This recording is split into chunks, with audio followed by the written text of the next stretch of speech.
Hello students. So in first chapter motion you have studied about types of motion, acceleration, etc. But a question arises, what is that effect that causes motion? So today we will discuss about that effect, and that effect is called as force. In class 8 we have studied about force. A force is defined as a push or a pull. So I will not change the definition of force, but yes, only pushing and pulling a body is not force. A force can be in the form of pushing, pulling, stretching, compressing, twisting any body, etc. So we can define a force as an external effort in the form of pushing, pulling, compressing,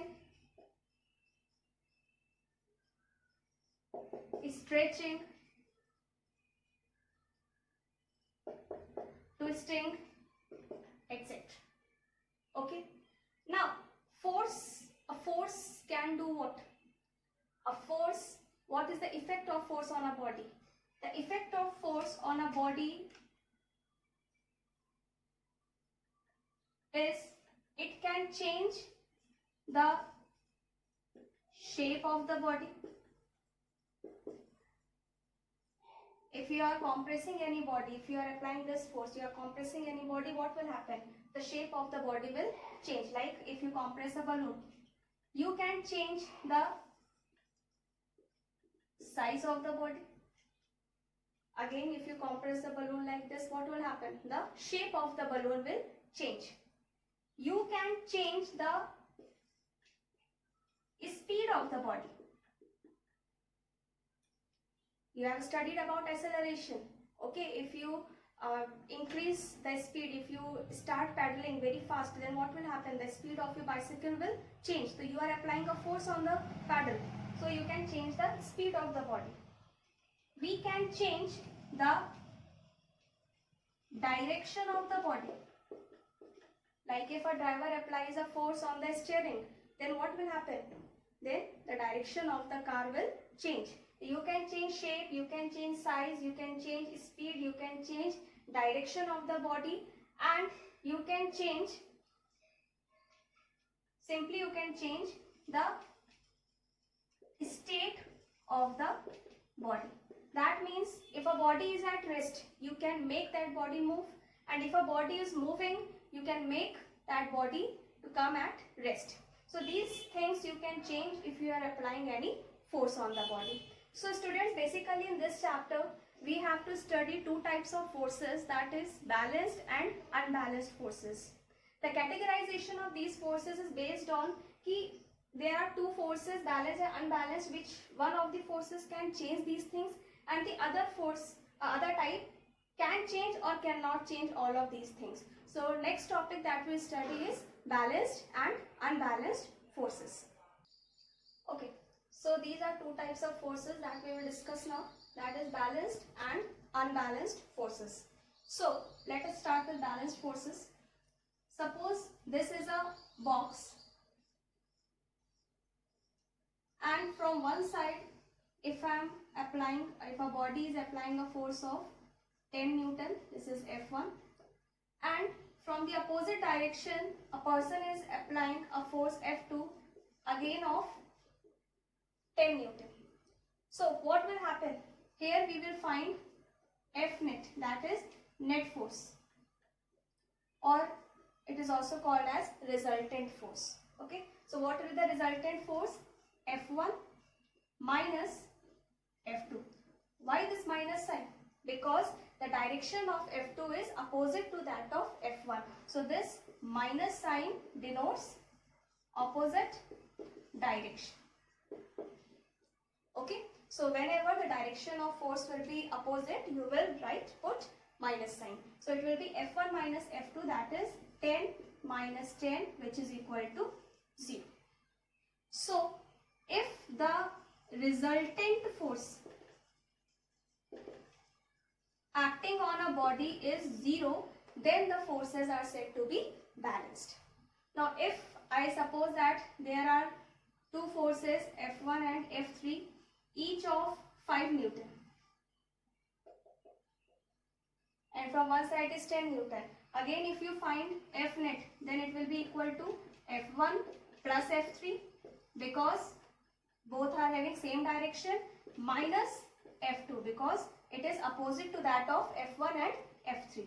Again, it will be equal to 5 plus 5 minus 10, that is 0 Newton.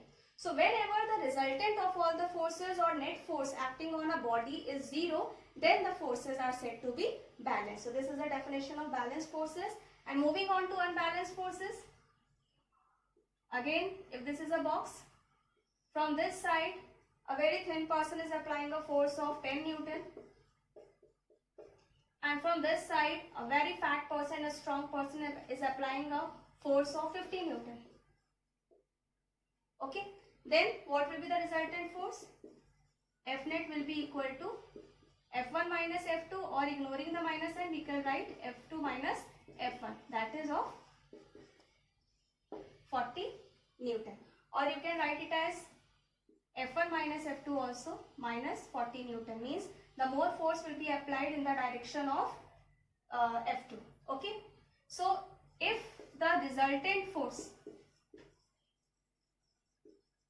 acting on the body is not 0, is not equal to 0, then the forces are said to be unbalanced. So this is the definition of balanced and unbalanced. If the net force acting on the body is 0, then the forces are said to be balanced, and if the net forces acting on the body is not 0, then the forces are said to be unbalanced. So now we will discuss which force can change which of the factor, like which can change shape, which can change size.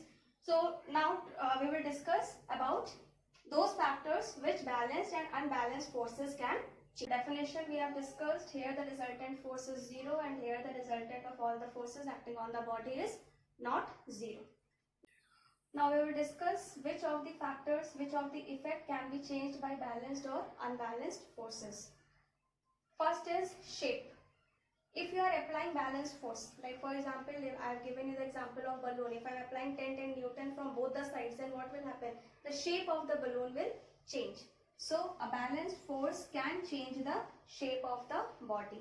And similarly, unbalanced force, if I am applying a force of 5 Newton from this side and 10 Newton from this side on the balloon, then also the shape will change.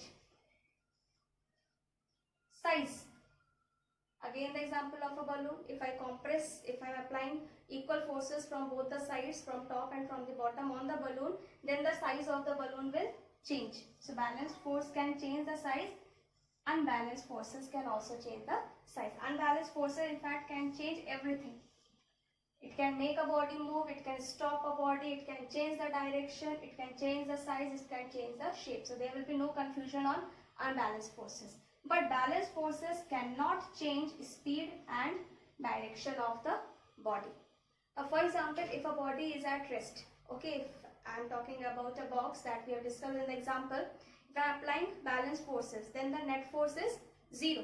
And if the net force is 0, then that box will not move.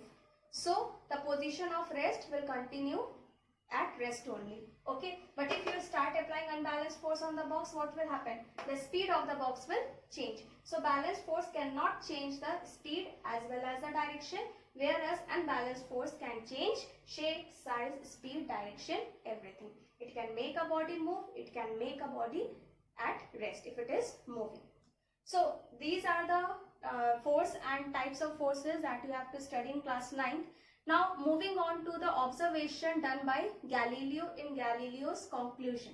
So Galileo's observation, what had Galileo discussed? Galileo said that if a body is moving, then there is a possibility it can come to rest, and if there is a condition, then also there may be a possibility that it starts moving continuously. So what was that condition? Now we will discuss in Galileo's observation.